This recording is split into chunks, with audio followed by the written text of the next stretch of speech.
Friends, today's NRI Samay program from Los Angeles brought to you commercial free by listeners like you. Your generous donations make possible for us to stay commercial free, and today's show is pre-recorded. If you have a question for the guest, please send an email to nrisamay@gmail.com.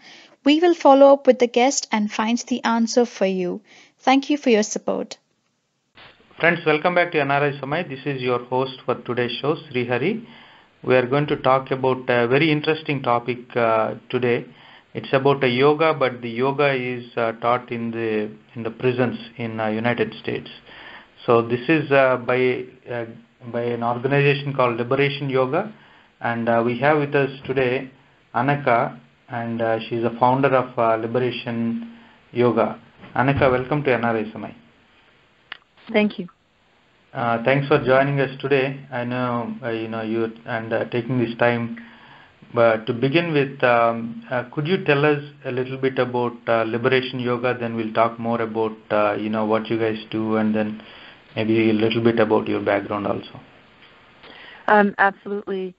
Liberation Prison Yoga is an organization that trains yoga teachers and psychologists and others who have a yoga practice to go into prisons and jails in New York City and New York State to offer programs that all involve trauma-sensitive yoga, all have meditation, and then some programs have other components to them as well, such as discussion, certainly, and some have writing and other empowerment tools.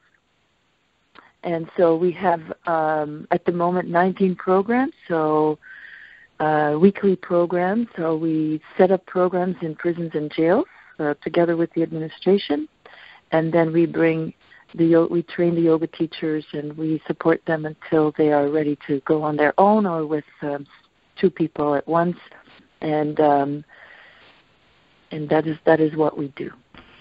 I see. And you are also a personal yoga trainer who actually goes to the prisons and then train the inmates, right? Is that true? Yes, I am. I guess I'm in teaching more than most teachers. I go an average of 3 times a week. I'm starting all the classes, almost all the classes, I should say. There's certain specialized classes that I never taught, such as the prenatal class at Rikers Island for pregnant women, and I've never taught the mommy-baby class, so we have specialized teachers that are doing that.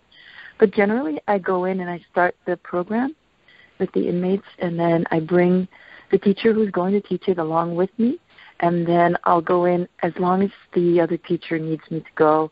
I'll first basically start the program, and then they'll take over gradually. And then there's several programs where if I get approved to go in first, that doesn't mean that other teachers are. So I often go in and then I'm teaching a class for several months before another teacher is approved by the facility to go in as well. So I end up teaching a lot. Excellent. And what is the purpose, or what are you trying to accomplish by teaching yoga to the inmates? Well, it's a social activist movement in that the prison system in the United States is not working very well. It's based on the idea of punishment, and people who are imprisoned are mostly forgotten and not treated very well, which if someone did something wrong in the first place, it's not really a good way to help someone get on their feet and become a better person after they leave. So, and apart from the fact that many people are there for crimes that are considered crimes here that aren't considered crimes in any other country related to drugs. So there's a lot of people that are in prison and jail that are there for nonviolent drug-related crimes, and also a lot of people with mental health issues. So we're dealing with we're dealing with a lot of people that are people like you and me that just ended up there because of circumstances, because of probably their background. So what we're working with, we're coming in and we hope that we're going to help people feel understood and find, through the practice of the yoga, also to find relief from the stress that they encounter and find a way to get in touch with their truer self. As the practice of yoga, we connect with the true self. So it works on different levels, but ultimately we want people to absorb any aspect of the yoga that can benefit them, whether it's just to feel relaxed for a moment, or whether it's the complete philosophy and interest in truly going inside and looking for true liberation through the yoga path. You talked about non-violent crimes, but I mean, as you mentioned, there are different types of prisoners. There can be extremely violent people who killed other people, and so what type? Is there a certain type of prisoners you teach, or is it it can be anybody? Well, the prisoners that we teach are all there on a voluntary basis. So it's pretty simple that anyone who is there because they want to be there. So I don't think I would attract psychopaths necessarily. I think they probably wouldn't be very interested in yoga, or if they would be, maybe one class, they might not be able to sustain it. And if anyone would, I don't really know people's records where we teach, so I don't really mind what people are there for. I'm just taking people as they are in the moment, and so there's not really any issues as far as the teachers being endangered. So it doesn't really matter where someone is, although my assumption is that the people who are interested in yoga are people who are just people like you and me mostly. Yeah. And I'm still trying to get a picture. So are most of them women? I mean, do you also go to both women and men prisons, or is there any particular? Because yes, we teach at many jails at Rikers Island, for example, and we do teach men also, and we teach mostly women. We teach in different prisons, women prisons, and then we teach also at the one jail at Rikers Island that has female prisoners, and then we also teach male prisoners, and we also teach boys and girls. So the male teachers, although I will still start the class. Same with the boys, to have male teachers, whereas the women mostly have women teachers. To give you an idea of the environment, jail is an extremely chaotic environment. So there's a lot of noise around, and there's the people who want to do the yoga have to be a little bit brave, even come to that rec room. There's usually a lot of people right around. The dorm is right there. People are sleeping right there. The COs, the correctional officers, are right around, and often there's a lot of noise from the clanging of the doors and the keys.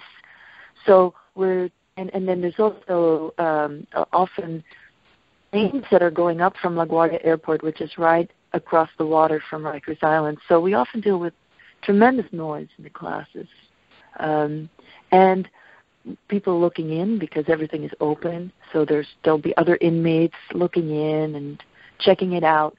So it's a very chaotic environment most of all. Whereas in the prisons, it's not chaotic at all. It's quiet because it's done in classrooms, and the prisoners move from other buildings to be in that room. So it depends on whether it's jail or prison, but the jails are very chaotic. All the classes there pretty much dealing with chaos, whereas in prison we're dealing with we just have a group that comes, and then we have the group to ourselves for the hour and a half or 2 hours that we are with them. I see. And how did you get introduced to this this kind of teaching, that you go to prison or jail and then you train them? I saw a picture actually online of a prisoner with his hand folded who was meditating, and I was very moved by that. And so I was inspired, and I connected with James Fox, who is the founder of Prison Yoga Project, and I became not really knowing that I was going to be so involved. I offered to help him. He asked. He wanted to come to New York, and I offered to ask me to help him, and I did. And I became soon after I became more involved here,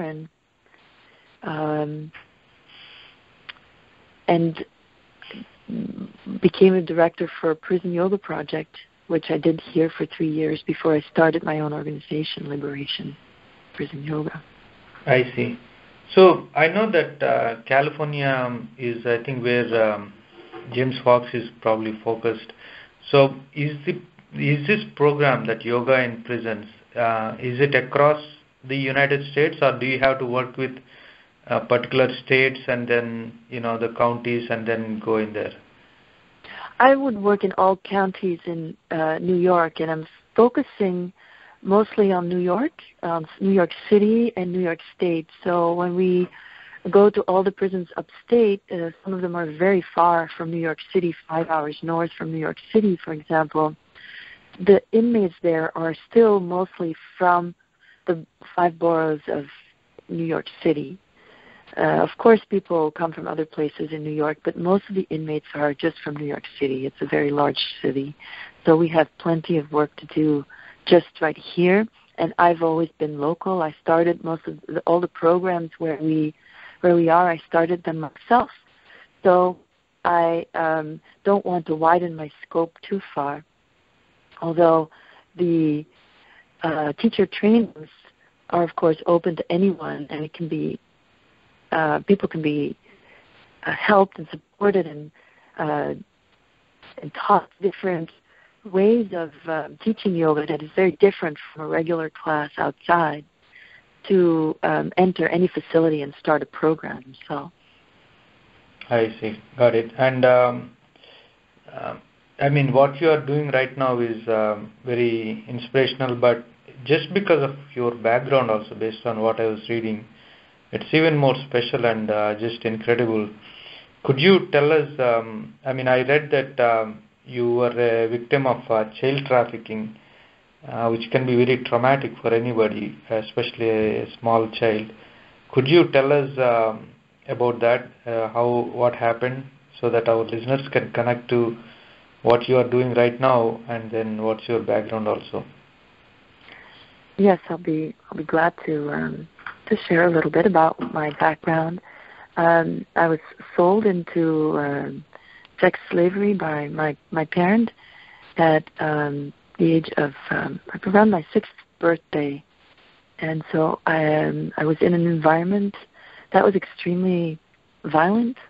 The children were actually murdered where I was, even though I was in Western Europe.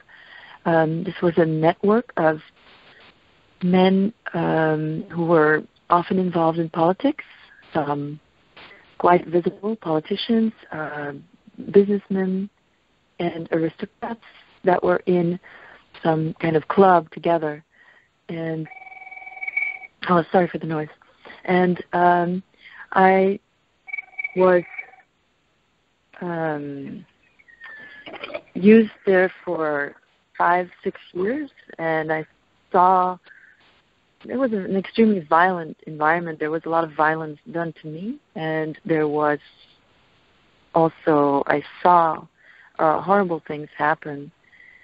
So there were 2 things that make it particularly apt for me to go into prisons. There's the fact of my own healing and being quite comfortable around chaos and violence, and finding a way to be in that same environment and at the same time not to have to turn away from it, being good at feeling out the situations and being able to give what I've learned in my own healing process, being able to share that. And then there's the fact that when I was abused as a child, I think the main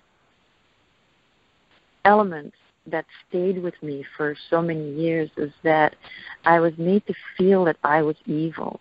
And I think it's an inherent part of any kind of abuse, that the person who's being abused, that the victim is being turned into the perpetrator by the perpetrator as a necessary means of justifying the act. I was vilified, and I was, of course, called names, terrible names, a whore, and so forth. And, of course, I believed all of that. And so people were basically, more than the physical violence, there was the act of transferring some kind of stigmatized, taboo sense of themselves that they couldn't live with, whether it's some kind of shameful thing about themselves, like feeling dirty, so they made me feel that I was really dirty, or feeling worthless, so they made me feel that I was really worthless. There were all these different things that I was taking on as a container, really serving as a mother, I believe, for very disturbed adults. And this vilification is something that is happening very strongly with prisoners all over the United States. People are being made to feel that they are bad, and it doesn't really matter. It doesn't really matter. Everybody knows that people get arrested unjustly. Everyone knows about police brutality. But then as soon as people are locked up in jail, everyone seems to forget that. And the general sense is that if someone is locked up, they must have done something to deserve it. So there is this general vilification of prisoners, people in jail, and then there is, of course, the vilification that happens inside, that is brought on by the way that the system works, that people who are guarding them are trained to view them as bad people and dangerous people. So I know what it's like to constantly live under this weight of being judged, and how hard it is to fight that off. So that is why that environment particularly attracts me, because most of the people inside have that in common with me. And I've worked very hard to relieve myself of all that guilt and shame that I was carrying around. And my whole healing process, which has been a 40-year process, and it's been a 30-year conscious process, has been about understanding that I'm not this bad person that my abusers told me that I was, including my parents, that I am good. And, of course, yoga is the best way to directly access that inherent goodness. And in meditations in the prisons, we certainly go there and we feel it. Yeah, I'm just speechless about just to learn from you about your background, the horror, but also how you turned it around and made it positive for others. But just for me to understand a little bit more about the circumstances, if you remember, what was the time frame? Why were your parents trying to sell you at that point? Was it poverty or? Yes, this network. So this was in Western Europe, and there are more and more reports. Of course, many of the children that were exposed to this network were killed or died. So there are very few survivors, but survivors have been coming forward little by little, and there is more and more. There was a lot about it in the press, although no one's, I think recently a list of names of VIPs who were involved with this network was released, but I'm not really very involved with that. But we're talking about, I was used in this network from 69 to 74 to be exact. I was rescued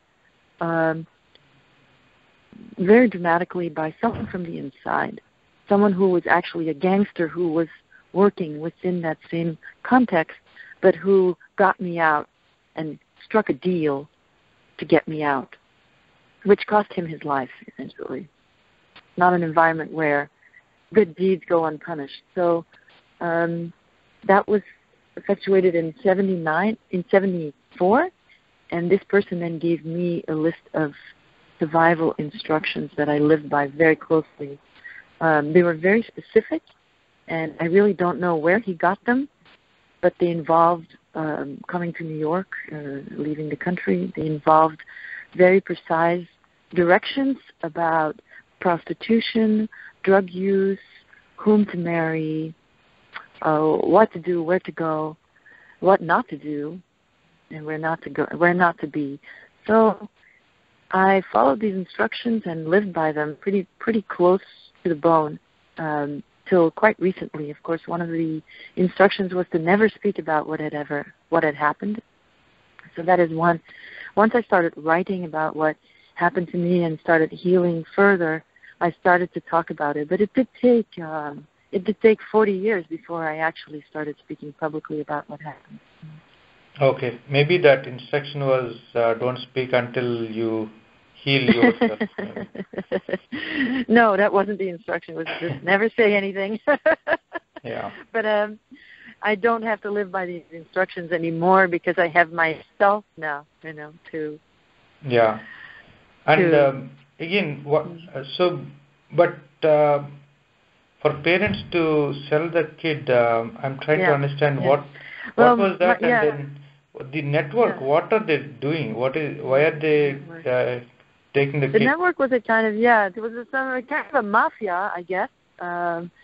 There were international politicians involved that I recognized later on. I remember, for example, the first name of one politician, and I thought, let me Google this first name politician, this country, because I knew what country he was from, and he popped right up. So this was a very prominent politician, for example, that I came in contact with.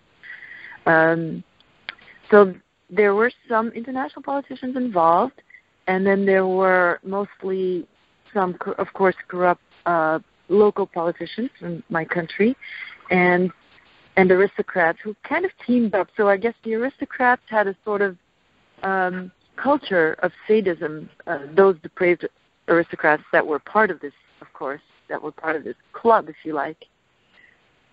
They were very sadistic and used, often children to kill them.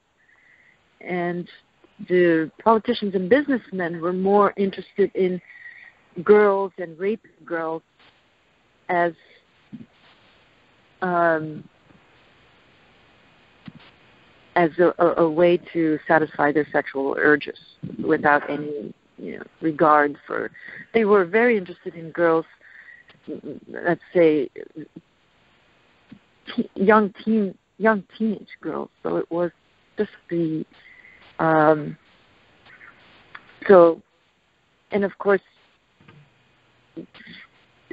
they were used, but then they were also afraid that they would speak, and then so most of the girls were actually, I guess they would have called it eliminated, because they would be afraid at one point that the children would speak. So they were considered a commodity, the children. There were often very few children at these orgies. So this is Western Europe, I guess. It's part of that, the dark side of that culture, where there'd be these orgies, and the VIP, it was, of course, all very exclusive. And, of course, the children were the most exclusive part of it. Some of the aristocrats were so depraved that they brought their own children to the orgies to be indoctrinated. I'm not sure if I'm painting a correct picture, because this is, I guess, ultimately, these were people who were in power. And as we well know, all over the world, people who have a lot of power often do get very corrupted. And this is the ultimate corruption of those people who had power. They were basically feeding their power addiction, is my interpretation of it. So the So their goal is they are bringing the small children, and then they are, then the politicians are coming there, making them like sex slaves, or I don't know the right word, but that's what is going on there. Yes, the children were mostly brought by pimps who were people who were trying to get into good graces of the politicians or the other VIPs there. So they had a lot of lowly surround workers, people who were doing things for them, and pimps were on that level. So we're basically infiltrating in homes, let's say very dysfunctional or incestuous, and homes with a lot of poverty often, and would then maybe start an affair with the mother, and then eventually get them to just take the children without really saying what they were doing with them, but take them for the weekend, become a friend of the house, take the children for the weekend, and then once in a while drop some money without questions asked. In my case, my own mother became that pimp, and she just took me herself. So this is not a poor. My mother was not a poor woman like in certain countries where parents sell their children because they're so poor they can't see any other way to feed themselves. Because there's this culture does exist in many countries. It exists in India. We know that also. But this is not. This is a very. We are speaking about very wealthy countries where no one is that poor. And my mother, we were actually particularly well off, my parents. So it's just my mother, who was a very obviously sick person, who I've identified as a psychopath, someone who's completely incapable of feeling any kind of empathy. So has this diagnosis, I guess, where the limbic system just really doesn't work. Her brain doesn't work like other people's, completely devoid of capacity for empathy. Have you ever spoke to her or seen her after you fled to New York? I've not spoken to my mother in many, many years. I don't know anything about her. Friends, NRI Samay is a non-profit independent alternate media from Los Angeles, USA, which brings positive stories from grassroots activists from all corners of India and across the world. NRI Samay does not rely on corporate funding, and our shows are commercial free. We only rely on your donations. Corporate funded media is driven by the TRP rating, and profits are blurring the distinction between news and entertainment. Why do our news channels talk so much about cricket, movies, accidents, popular figures' personal lives, babies of heroines, gossips, etc., while they should be covering the struggles of people, inequality in our society, rural issues, and border security issues? Why did our media raise some corruption crusaders to the sky on one day and shut them off completely when graft charges were raised on those corporate sponsors? Media relies so much on the corporate funding and government blessings that they cannot report independently. NRI Samay is different. We don't accept funds from any corporations, and hence our shows are commercial free. We completely rely on donations from you. Please consider donating to NRI Samay, and please go to nrisamay.com and donate generously. This is the only way together that we can continue NRI Samay. All donations are kept transparent on nrisamay.com. And if you have any questions, please write to nrisamay@gmail.com. Okay. Actually, Vamsi, he wanted to ask a question. Vamsi, you want to ask a question? Yes, Anneke, I'm really blown away by your story. But so hearing from you so far, I hear words like these prisoners are people like you and me, and it seems like you're trying to emphasis on empathy, the word empathy, and yoga, and also these victims lose empathy for themselves. Also, is yoga a way of recognizing that self-empathy first before they become regular citizens? Is that the way you see it as? Could you spread more clarity on this for me, please? Absolutely, yes. And I think that what we do, the teachers that we work with, are all people who as is done in yoga therapy, instead of attracting students to them and to look at them and get addicted to them, are people who are empathic towards the students. And I think the first thing that we do is to help students feel safe, because that feeling of connection, we connect with them, the feeling of working on helping people feel safe within their bodies, even within an unsafe environment. That's the first thing that we do. Of course, this is all based on, yes, empathy. We encourage self-acceptance and self-love, and of course, empathy for the self, of course, yes. And that's the first thing. That's really all I want to do. I don't want to think so much about rehabilitation, because I want to go to a person and say, you are fine the way you are. You just have to know it. Right. And I'm also going through your website, and you also mentioned this, trauma-sensitive yoga. I mean, there's a lot of description on your website, but for our audience, if you can explain what trauma-sensitive yoga means and how you implement this in the program you have right now. Absolutely, yes. Thanks for asking that.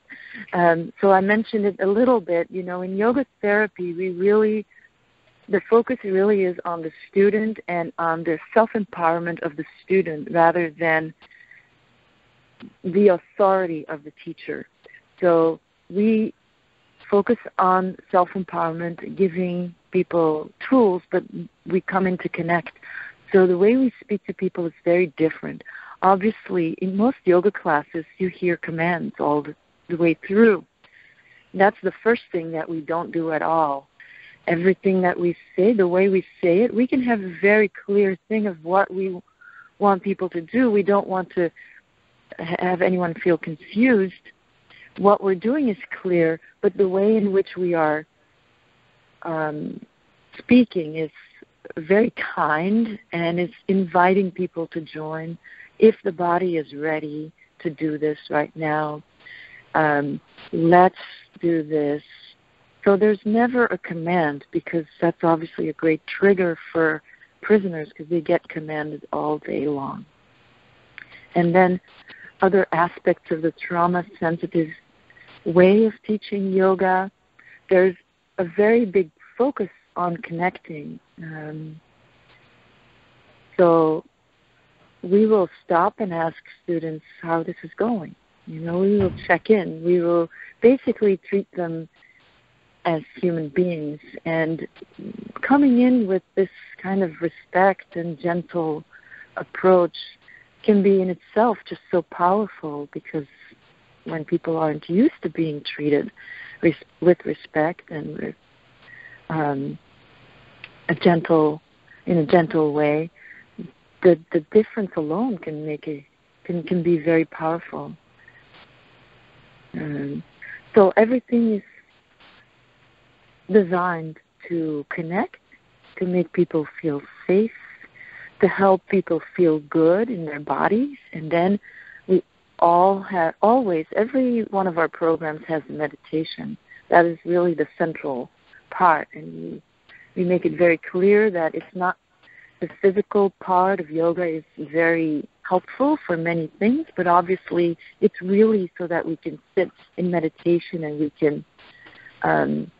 we can reach a very high degree of relaxation, at least, hopefully. And our meditations, so we're not sitting and just telling people to go to a quiet place or to focus on the breath. We always we do guided visualizations. So it's maybe not pure meditation. We do concentration exercises, but we stay present with them. We don't really want someone who's been very traumatized. We don't really want them to leave them alone with their thoughts. That may not be a very good place to be for them. So we help them in guided meditation, guided relaxation. We're always talking. I mean, not always talking. We're always so stubborn. When we stop and have a moment of quiet, we will tell them in advance that we're going to now have a minute of silence, and then we'll give them different things that they can do during that minute of silence, so that they'll always feel safe. Excellent. I would like to ask, let's see this.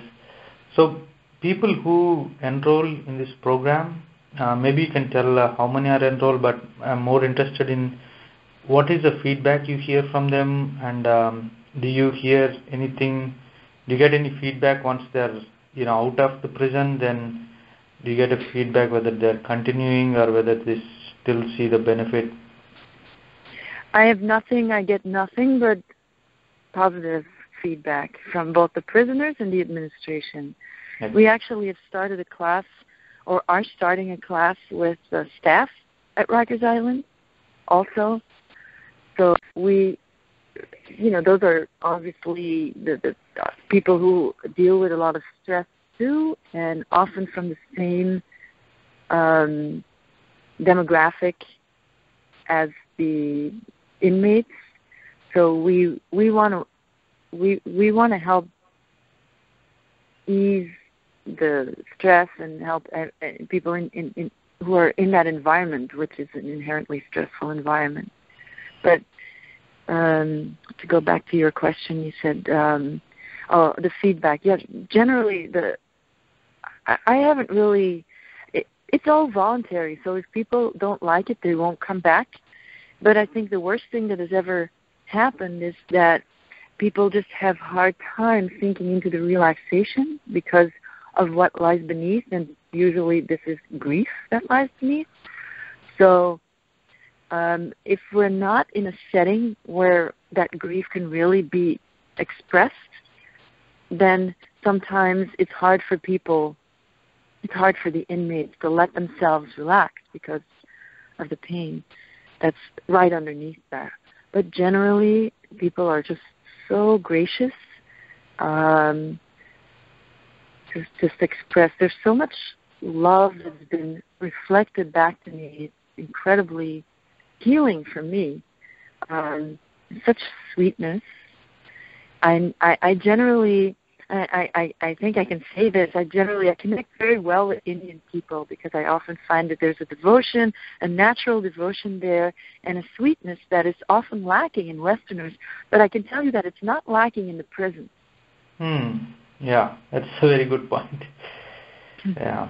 And even maybe when you walked into the prison for the first time, maybe with James Fox or whoever, were you nervous because there can be a lot of criminals and you don't know their background, and you're a female, especially it could be anybody there. So.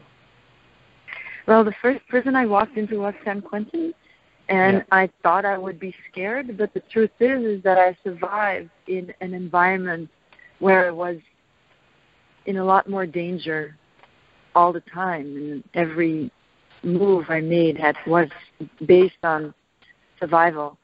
So when I came to San Quentin, I expected to be scared, and I felt completely comfortable, had no problem at all.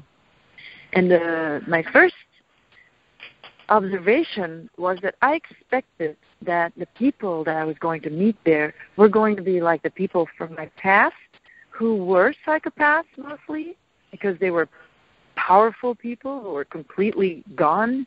They let themselves completely be taken over by that power. So there was nobody home, so to speak. But that was just completely wrong interpretation. And most people are very human. As I say, they're like you and me.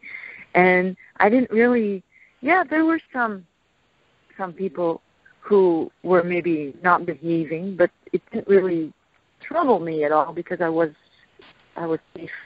I was safe, and so it's not as if I hadn't seen anything like that before. I was very familiar with it, and so I wasn't fazed by it. Excellent. I think that's all I wanted to ask. Vamshi, is there anything else you want to ask? No, I think I'm good. Thank you. Excellent. Before we wrap up, is there any message, Anneke, that you want to give? Anything else that I did not ask, maybe you want to cover?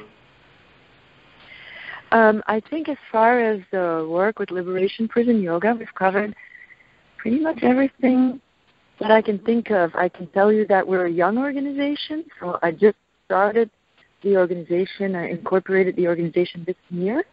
And so we are a young organization, and we are, of course, we are a nonprofit organization, and we do our programs are all sustained by donations from the public. So this is something that needs to be known, and if anyone can support us, I'd be very grateful. Excellent. And they can connect with you, or if they want to donate on your website, which is Absolutely. Yeah, can you tell your website name maybe? Yes, it's www.liberationprisonyoga.com. I see. liberationprisonyoga.com. Okay. Yes. I'll also put it on the YouTube when we upload this. That would be great. And you know what? I think the only reason I did not ask more questions about your background is because I would really love you to write a book about it if you haven't wrote already. I have been writing a book about it. I've been working on it since 2004, and the story has been written down a long time ago, but it is too hard to read, for me even. Yeah. And so the work, and of course I get busier and busier with the prison work, but the work that needs to be done as a writer, is to really bring in the healing. So after each segment that is just so horrifying, is to go into the healing process, because there is 30 years of conscious healing that is recognizable to everyone. You know? It's recognizable. It's a real thing. Even though my circumstances were so extreme, it's not as if people can't relate. Yeah. People can relate to being humiliated and things. Everyone's been traumatized, and so we can all relate, and we can all find something in that healing process, hopefully, that is helpful or inspiring. Excellent. But I'm not sure when it'll be done. Yeah, I'll certainly look forward. Actually, I look forward for a movie on this incredible story. But but I really thank you. The title of my book, the working title of my book, is called "Let It Bleed." Let It Bleed. Yes. Maybe we'll do a follow-up interview with you when you release your book. Yeah. Oh yeah, that'd be great. Yeah, I will be looking forward to that book, and you are truly an inspiration to me, and I hope it is inspiration to our audience. Thank you very much for taking your time. Oh, thank you for speaking with Anneke. me. I really appreciate it. Okay. You both be well, and I'll be in touch. We'll be in touch. Thank you. Okay, excellent. Thank you. Okay. Bye-bye. Friends, if you liked today's show, please go to youtube.com/NRI Samay and click on the subscribe button. You will get notified every time we publish a new show. And you can also like us on our social media sites like Facebook, Twitter, and Google+.